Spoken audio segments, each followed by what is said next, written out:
செக்கப்புக்காக தான் நான் கூட்டு போறேன். அன்னைக்கு 25ஆம் தேதி செக்கப் கூட்டு போனோம். அன்னைக்கு கிறிஸ்துமஸ். மியாட் மருத்துவமனை கிறிஸ்துவர்களுடையது. அதனால இன்னைக்கு எந்த டாக்டர்ஸும் இல்லை. 26ஆம் தேதி நீங்க கூப்பிட்டு வாங்கன்னு சொல்றாங்க. எனக்கு பொதுவாவே 8ன்னா கொஞ்சம் பயம். எப்பயுமே எனக்கு ஒரு சென்டிமெண்ட். 8 26னா ஒரு சென்டிமெண்ட். நான் பயப்படுறேன். இல்ல நான் 25 தலைவரை கூப்பிட்டு வரேன். அப்படியெல்லாம் ஒண்ணும் இல்ல, நீங்க கூப்பிட்டு வாங்க, இன்னைக்கு ஈவினிங் நீங்க தலைவரை கூப்பிட்டு போயிடலாம் அப்படின்னு டாக்டர் சேர்ந்து சொல்றாங்க. இது மாதிரி உங்களுக்கு தெரியும் 2014 இருந்து இந்த கேப்டன் இறந்த வரைக்கும் எத்தனை ஆண்டு காலம் உலகம் முழுக்க அவரை எத்தனை முறை எத்தனை மருத்துவமனைகளுக்கு அழைத்து சென்று இருக்கிறேன், எத்தனை விதமான ட்ரீட்மெண்ட் கொடுத்திருக்கோம், எவ்வளவோ பண்ணியிருக்கோம். அன்னைக்கும் அதே நம்பிக்கையோட சொல்லிட்டு போறேன். ஈவினிங் கேப்டன் வந்துருவாரு, சமையல் பண்ணி வைங்க, அவருக்குன்றது ஸ்பெஷல் ஃபுட். ஆனா 26 காலையில போனா blood test, urine test, normal test தான் நடக்குது. அப்போ இப்போ கோவிட் இருக்கிறதுனால அதையும் ஒரு டெஸ்ட் எடுப்போம். பாருங்க, பார்த்துட்டு பாசிட்டிவ்னு வந்திருக்கு. நான் என்ன செய்யணும், ஒரு 2 நாள் இங்க இருக்கட்டும், 28 நீங்க ஈவினிங் வீட்டுக்கு கூட்டு போயிடலாம். மருத்துவர்கள் சொல்லும் ஆலோசனை இது வரைக்கும் நான் தட்டினதே கிடையாது. ஏன்னா நம்மளை விட மருத்துவர்களுக்கு தெரியும். அது மாதிரி 26 ஃபுல் டே அங்க இருந்தார், 27 ஃபுல் டே அங்க இருந்தார். நானும் கூடயே தான் இருப்பேன், கேப்டன் கூட. உங்களுக்கு எல்லாருக்கும் தெரியும். 28ஆம் தேதி ஏர்லி மார்னிங் மூச்சு திணறல் ஆரம்பிக்குது 4 மணிக்கு. அப்போ நான் பக்கத்துல நிக்கிறேன், கையை பிடிச்சிக்கிட்டு தான் இருக்கேன் கேப்டன் கையை. அவங்க எப்பயுமே டாக்டர் சொல்லுவாங்க, நீங்க பேசினதான் அவர் நல்ல ரெஸ்பாண்ட் பண்றாரு, நீங்க பேசுறதுதான் அவருக்கு நல்ல மைண்ட்ல ஏறும். நான் பேசிக்கிட்டே இருக்கேன், கேப்டன் என்ன நான் இங்கதான் இருக்கேன், உங்க பக்கத்துலதான் இருக்கேன், உங்களுக்கு எதுவுமே ஆகாது, நிச்சயம் நம்ம வீட்டுக்கு போறோம், தைரியமா இருக்க தைரியமா இருக்க நான் சொல்றேன். நான் பேசுறது அவருக்கு நல்லா கேக்குது, ரெஸ்பாண்ட் பண்றாரு. ஆனா மூச்சு விட முடியாம சிரமப்படுறாரு. ரொம்ப மூச்சு திணறல் அதிகமாச்சு. நான் கேட்கிறேன் டாக்டர் கிட்ட, என்னாச்சு என்னாச்சு, ஏன் மூச்சு திணறுது? அவங்க என்கிட்ட ஓப்பனா சொல்ல மாட்டேங்கிறாங்க. ஏன்னா 5 இயர்ஸ் என் கூடயே அந்த டாக்டர்ஸ், நர்சஸ் எல்லாரும் ஒரு குடும்பம் மாதிரி நாங்க பழகிட்டோம். அவங்க சொல்லுவாங்க, கேப்டனுக்கு கிடைச்ச மிகப்பெரிய ஒரு பொக்கிஷம் நீங்க தான். இது மாதிரி எந்த ஒரு பேஷண்டோட வைஃபும் இந்த மியாட் மருத்துவமனை பார்த்ததா வரலாறே இல்லைன்னு சீஃப் டாக்டர்ல இருந்து எல்லாரும் சொல்வாங்க. என்னுடைய ஒரே கவனம் குறிக்கோள் கேப்டன் தான், வேற எதுவுமே பிரபாஷமும் கூட கிடையாது. அவங்கள என்ன சின்னப்ப சோறு விட்டு வளர்த்த, அதுக்கப்புறம் அவங்களே வளர்ந்துட்டாங்க. என்னுடைய முழு கவனம் 24 hours கேப்டன் மட்டும்தான், வேற எதுவுமே இல்லை. அது பசங்களுக்கு தெரியும். அப்படியே வாங்க. இந்த 10 வருஷம் அவர் சிக்கான பிறகு எங்க போனாலும் எவ்வளவு நேரம் ஆனாலும் நைட்டு நான் வீட்டுக்கு வந்துடுவேன். ஏன்னா அவரை விட்டுட்டு நான் ஒரு நாள் கூட கிடையாது இருந்ததில்லை. ஆனா இப்ப 1 மாசம் அவரை விட்டுட்டு எப்படி நான் இருக்கேன்னு எனக்கே தெரியல.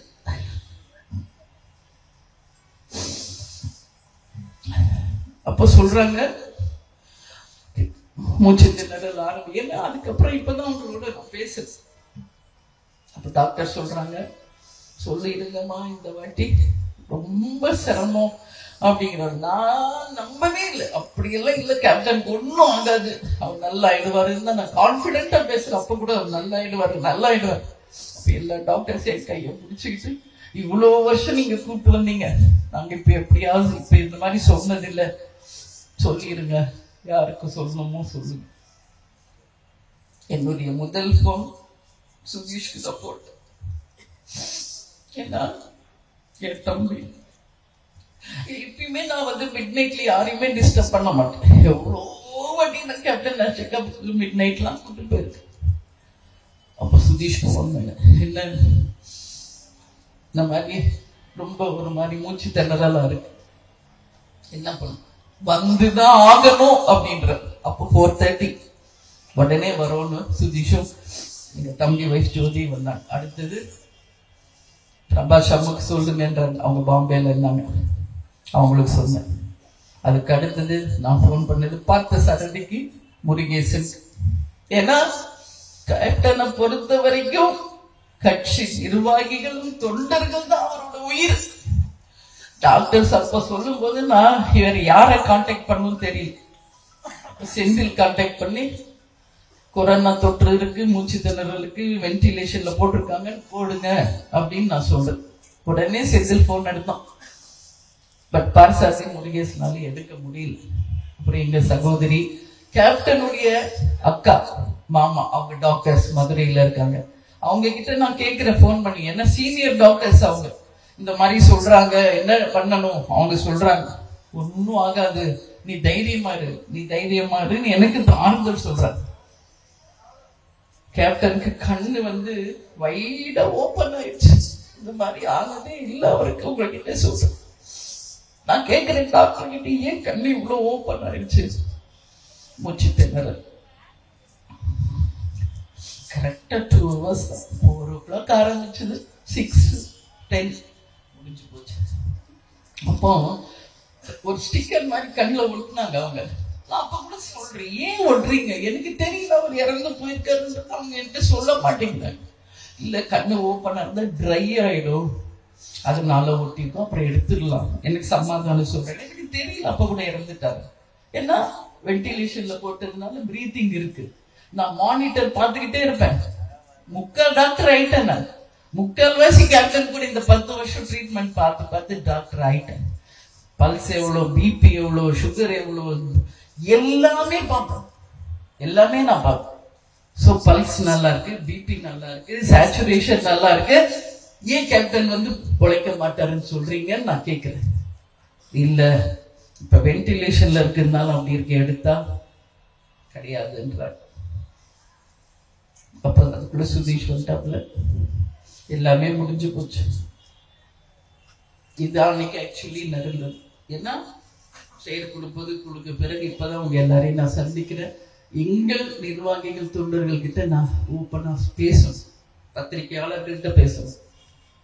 பத்திரிகையாளர்களும் யூடியூப் சேனல்ஸும் இவ்வளோ காயப்படுத்துறீங்க. கேப்டன் இருந்தப்போ நான் பல தடவை உங்ககிட்ட கேட்டிருக்கேன், நல்லவர்கள் புரிஞ்சுக்கங்க, தப்பா போடுறாதீங்க. அப்ப இப்போ எந்த யூடியூப் சேனல்ஸும் மீடியாவும் கேப்டனை அதல பாதாளத்துக்கு கொண்டு போச்சோ, இன்னைக்கு நீங்க தான் அவரை உசத்தி நிக்க வச்சிருக்கீங்க. உலக அளவுல இன்னைக்கு கேப்டன் புகழ பரப்பி இருப்பவங்க மீடியா அண்ட் யூடியூப் சேனல்ஸ். இது கேப்டன் இருந்தப்பயே நீங்க பண்ணிருந்தீங்கன்னா எவ்வளவு சந்தோஷப்பட்டிருப்பார் கேப்டன். பத்திரிகையாளர் மேல அவ்வளவு ஒரு மரியாதை வச்சிருந்தார். அவரை புரிஞ்சிக்காம போகும்போது அவர் டென்ஷன் ஆக ஆரம்பிச்சார். இதுதான் ஆக்சுவலா நம்மளுக்குள்ள நடந்த பிரச்சனை, வேற எதுவுமே கிடையாது. இப்போ உங்க எல்லாருடைய கோரிக்கை இத கோவிலாக ஆக்கணும். இப்போ நான் சொல்றேன், இந்த பிரபஞ்சம் இருக்கும் வரை கேப்டனுடைய கோவில் நிச்சயமாக ஒட்டுமொத்த மக்களாலும் ஏற்றுக்கொள்ளக்கூடிய ஒரு கோயிலாக உருவாக்கணும். ஏன்னா நம்ம தலைவர் சாதாரணமான தலைவர். ஜாதி, மதம், மொழி, இனம் அனைத்தையும் கடந்த ஒரு தலைவர். நானும் பார்த்துட்டு தான் இருக்கேன் தமிழ்நாடு முழுக்க என்ன நடக்குது. எந்த தலைவருக்கும் நடக்காத விஷயம். இந்த நேரத்தில் நான் பல பேருக்கு நான் நன்றி சொல்றேன். இது கேப்டனுடைய நினைவேந்தல். ஆனால் அவருடைய வாழ்க்கையை உயர்த்திய 2 உயிர்கள், ஒன்று எங்கள் அன்பு அண்ணன் இப்ராஹிம் ராவுத்தர் அவர்களுக்கும் எங்கள் பொதுச் செயலாளர் ராமவசந்தன் அவர்களுக்குமே இந்த நினைவேந்தலில் அவர்கள் நினைவேந்தலையும் நான் சேர்த்து இந்த நேரத்தில் சொல்றேன். கேப்டனுடைய வளர்ச்சியில மிகப்பெரிய பங்காற்றியவர்கள். அதனால நிச்சயமா நான் சொல்றேன், ஒட்டுமொத்த உலக தமிழர்களுக்கும், நமது தமிழ்நாட்டில் இருக்கும் ஒட்டுமொத்த தமிழர்களுக்கும் ஒவ்வொரு வீட்டிலும் 28ஆம் தேதி 29ஆம் தேதி டிவியை போட்டவங்க ஒருத்தர் வீட்டுல கூட சமையல் பண்ணாம சாப்பிடாம கேப்டனுக்காக கண்ணீர் விட்டு அத்தனை அன்பு உள்ளங்களுக்கும் தேசிய முற்போக்கு திராவிட கழகத்தின் சார்பாக இருக்கிறம் கூப்பி நான் நன்றியை சொல்றேன். ஒட்டுமொத்த உலக தமிழர்கள், நம்ம தமிழர்கள். இன்னைக்கு ஒரு கட்சி தலைவர் இருந்தா அந்த கட்சி மட்டும்தான் இரங்கல் செய்வாங்க. ஆனா இன்னைக்கு என்ன நடந்துகிட்டு இருக்குது தமிழ்நாட்டுல, நான் ஏதோ சென்னையில இருக்கேன்னு நினைக்காது, ஒவ்வொரு கிராமத்திலையும் கேப்டனுடைய புகைப்படம் ஒவ்வொரு ஊர்லயும் கேப்டன் புகைப்படம் வச்சு ஒவ்வொரு ஊர்லயும் அவருக்கு இறுதி அஞ்சலி செலுத்திக் கொண்டிருக்கிறீர்களே. என் அன்பு மக்களே, உங்கள் அத்தனை பேருக்கும் நான் கடைக்கோடியில் இருக்க எங்கள் அத்தனை மக்களுக்கும் என் நன்றியை நான் சொல்றேன். கேப்டன் எப்படி இறந்த மாதிரி அங்க சவ ஊர்வலம் நடத்தி இருக்கீங்க, 16ஆம் தேதி காரியம் பண்ணிருக்கீங்க, எத்தனை ஆயிரம் பேர் மொட்டை அடிச்சிருக்கீங்க. யாருக்கு கிடைக்கும் இது? அத்தனை ஊர்களிலும். நேத்து கூட நான் பார்த்தேன், பண்ருட்டி, நாகப்பட்டினம், பல ஊர்களில அனைத்து கட்சியினர், அனைத்து மதத்தினர், அனைத்து ஜாதியினர் எந்த பாகுபாடு இல்லாமல் ஒன்றிணைந்து ஒரு இரங்கல் கூட்டத்தை நடத்திய வரலாறு நமது தலைவர் மட்டும்தான். இனி யாருக்கும் இது நடக்கவும் நடக்காது. ஒரு வரலாறு நம்ம தலைவர் படைச்சிருக்கார். ஏன் இப்படி நடந்துச்சு? அவருக்கு தெரிஞ்சதெல்லாம் என்ன? அன்பு, உதவி, உண்மை, நேர்மை. தப்புனா தப்பு, ரைட்னா ரைட், அவ்வளவுதான் அவருக்கு தெரியும். வெள்ளந்தியாக ஒரு குழந்தை மாதிரி அவர் வாழ்ந்த அந்த வாழ்க்கை, அவர் கொடுத்த அன்பு, இன்னைக்கு கோடிக்கணக்கான மக்கள் அந்த அன்பை திருப்பி அவருக்கு செலுத்தி இருக்கீங்க. என்னுடைய தாய்மார்களுக்கு இந்த நேரத்துல ஒரு உங்கள் வீட்டு மகளாக, சகோதரியாக என் இருக்கரம் கூப்பி நான் நன்றிய சொல்றேன். ஏன்னா கேப்டனுக்கு கூடின கூட்டம் வரலாறு. நானும் எல்லாரும், நாங்க சுதீஷ் பசங்க எல்லாரும் லாரியில கேப்டன் கூட ஊர்வலத்துல வரோம். வழி நெடுக்க சென்னை சிட்டி முழுக்க வெறும் மக்கள், தலை பிரிட்ஜ் முழுக்க மக்கள் அப்படி பூவை அள்ளி கொட்டுறாங்க. எப்படி கிடைச்சது? கேப்டனுக்கு கிடைச்ச கொடுத்த அந்த அன்புக்கு பரிசாக கிடைத்ததுதான் அந்த அன்பு. அதனால அத்தனை அன்பு உள்ளங்களுக்கும், கேப்டனை தங்க வீட்டு பிள்ளையா நினைச்ச அத்தனை அன்பு உள்ளங்களுக்கும் குடும்பத்தின் சார்பாக, கட்சியின் சார்பாக நன்றியை சொல்றேன். இது கோவில். இந்த யுகம், இந்த பிரபஞ்சம் இருக்கும் வரை இதுதான் நம்ம கோவில். இப்ப நம்ம போடுற அன்னதானம் இந்த பிரபஞ்சம் இருக்கும் வரை இந்த இடத்தில் தொடரும் தொடரும் தொடரும். இதுல எந்த மாற்று கருத்துமே கிடையாது. நீங்க எல்லாரும் சொன்னீங்க ஒரு ட்ரஸ்ட் ஒண்ணு ஆரம்பிக்கணும். இது எப்பயோ நான் பண்ணிட்டேன். 10 கேப்டன் எப்ப இறந்தாரோ அன்னைக்கே பண்ணியாச்சு. உங்களுக்கு காமிக்கிறேன். முதல்ல வள்ளல் விஜயகாந்த் மெமோரியல் அன்னதானம் ட்ரஸ்ட்.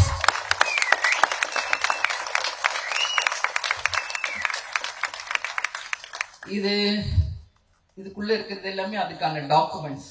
எப்பயோ நம்ம இந்த ட்ரஸ்ட ஃபார்ம் பண்ணிட்டோம். இதுக்கான பேங்க் அக்கவுண்ட், அதே மாதிரி பேன் ஐடி எல்லாமே வந்துருச்சு. இனிமேல இந்த பிரபஞ்சம் இருக்கும் வரை கேப்டனுக்கு அப்புறம் நானும், நம்ம நிர்வாகிகள், கழக தொண்டர்கள், எங்கள் 2 பிள்ளைகள், எங்கள் பேர பிள்ளைகள், அவங்க பேர பிள்ளைகள், அவங்க பேர், இந்த பிரபஞ்சம் இருக்கும் வரை இது தொடரும். ஏன் மெமோரியல் அதுல நான் ஒரு வேர்ட் சேர்த்திருக்கேன்னு நீங்க பார்க்கலாம். வள்ளல் விஜயகாந்த் மெமோரியல் அன்னதானம் ட்ரஸ்ட். அன்னதானம்னா வெறும் அன்னதானம் மட்டும் உதவி இல்லை. மெமோரியல் அப்படின்னு வரும் பொழுது நம்ம பல்வேறு வகையான உதவிகளை நிச்சயம் அதுல அதன் ட்ரஸ்ட் மூலம் பண்ணலாம். கேப்டன் நமக்காக ஒரு தங்க பாதையை அமைத்து கொடுத்துட்டு போயிருக்காரு. யாரும் எதுக்கும் கவலைப்படாதீங்க. அவரை பிரிஞ்ச துக்கத்துல நான் அழுதுகிட்டு இருக்கேன். கண்ணுல வருது தண்ணி, என்னால அடக்க முடியல. நம்ம அண்ணன் டாக்டர் இளங்கோ அவர்கள் கூட சொன்ன, நீங்க அழுக கூடாது. மோகன் ராஜா கூட சொன்னார், உங்களை பார்த்து தொண்டர்கள் தொய்வடைஞ்சிடக்கூடாது. என் தொண்டர்களுக்கு தெரியும், என் கண்ணிலிருந்து வர ஒவ்வொரு துளி கண்ணீரும் கண்ணீர் இல்லை, அது ரத்தம் மாதிரின்றது உங்களுக்கு தெரியும். கேப்டனும் நானும் வாழ்ந்த வாழ்க்கை யாருக்கும் தெரியாது. என் அன்பு கணவரை நான் இந்த ஜென்மத்தில் நான் பெற்றது அந்த தெய்வங்களுக்கு இந்த நேரத்துல நான் நன்றி சொல்றேன். இன்னும் எத்தனை ஜென்மம் எடுத்தாலும் அவருக்கே நான் மனைவியா வரணும், இவர்களே எங்களுக்கு பிள்ளைகளாக வரணும், நீங்களே எங்களுக்கு தொண்டர்களாக என்னைக்கும் இருக்கணும் சொல்லி இந்த நேரத்துல நான் கேட்டுக்கிறேன். ஏன்னா இது போல ஒரு உண்மை தொண்டர்கள் வேறு எங்கேயுமே பார்க்க முடியும். எப்படி தலைவரோ அதே மாதிரிதான் தொண்டர்களாகி நீங்களும். எதுவுமே நமக்கு தெரியாது, வெள்ளந்தியாவே வாழ்ந்துட்டோம். சூழ்ச்சின்னா என்னன்னு தெரியாது, மற்றவங்களை ஏமாத்துறதுன்னா என்னன்னு தெரியாது, அடுத்தவங்களுக்கு துரோகம் பண்றது என்னன்னு நம்மளுக்கு தெரியாது. இந்த எல்லா சூழ்ச்சியும் இன்னைக்கு தலைவர் மாற்றதுனாலதான் இன்னைக்கு நம்மளுடைய பாதை எங்கெங்கயோ மாறி போயிடுச்சு. ஒண்ணு மட்டும் உங்களுக்கு சொல்றேன், நீங்க ஏதோ என்னைய ஜான்சி ராணின்னு சொல்லுவீங்க, ஏன் இப்படி சொல்றீங்கன்னு கூட நான் யோசிப்பேன். அந்த குழந்தைய முதுகுல தூக்கி வச்சுட்டு அந்த போர்ல வென்று, அந்த போர்ல மிகப்பெரிய வெற்றியை அந்த ஜான்சி ராணி பெற்றாங்க. தலைவர் நமக்காக கொடுத்துட்டு சென்ற அந்த பணியை உங்ககிட்ட சொல்ற, உங்கள் அண்ணியாக ஜான்சி ராணியாக இந்த கட்சியின் காவல் தெய்வமாக நிச்சயமாக தலைவர் நமக்கு கொடுத்து சென்ற அந்த பணியை எந்த காலத்திலும் நான் விடமாட்டேன். உங்களுக்காக என் உயிர் உடல் பொருள் ஆவி இருக்கும் வரை இனிமேல் என் வாழ்க்கை எங்க தலைவர் சொன்ன மாதிரி மக்களே மக்களே மக்களே மக்களே மக்களுக்காக வாழ்ந்தார்ல, அந்த மக்களுக்காக தான் இனிமேல் எங்க வாழ்க்கை, மக்களுக்காக தான் வாழ்க்கை. இந்த 30 நாள் இந்த சடங்குகள் எல்லாத்துக்கும் நான் பொறுத்துக்கிட்டு இருக்கேன். தலைவர் எப்படி போனாரோ ஒரு கிராமமாக, அது போல உங்களோட ஒரு கிராமத்திற்கும் நான் வருவேன். ஒவ்வொரு கிராமத்துக்கும் வருவோம், அத்தனை மக்களையும் சந்திக்க போறோம். தலைவர் என்ன நம்மளுக்கு சொல்லிட்டு போயிருக்காரோ அதை நிச்சயம் நாம செய்ய போகிறோம். அதுல எந்த மாற்று கருத்துமே கிடையாது.